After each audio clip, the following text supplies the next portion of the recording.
રાજકોટ જસદણના વિરનગર ગામે ખેડૂતો તરફથી વિરોધ કરવામાં આવ્યો। નર્મદા નીરની પાણીની પાઇપલાઇનનો વિરોધ થયો। નવી પાઇપલાઇન નાખતા ખેડૂતોના પાકને નુકસાનની ભીતિ સેવાઈ છે। ચણા, જીરું, ઘઉં સહિતના શિયાળુ પાકને નુકસાન થવાની ભીતિ સેવાઈ રહી છે। પાણીની પાઇપલાઇન રોડ પર નાખવા હવે ખેડૂતો તરફથી માંગ કરવામાં આવી છે।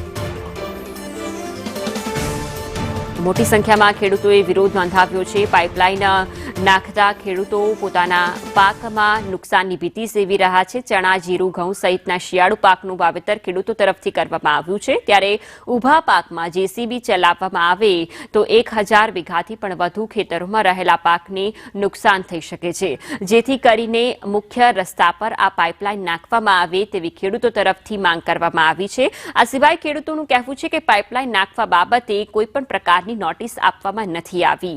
વિરોધ થતા હવે આટકોટ પોલીસ ઘટના સ્થળે પહોંચી પાણીની પાઇપલાઇન રોડ પર નાખવા ખેડૂતો તરફથી માંગ કરવામાં આવી છે અને તેઓએ કહ્યું છે કે ખેતર ખાલી હોય ત્યારે પાઇપલાઇન નાખવામાં આવે। હાલ ખેતરોમાં પાકનું વાવેતર કરવામાં આવ્યું છે, જેથી કરીને હાલ પૂરતી પાઇપલાઇન નાખવામાં ન આવે।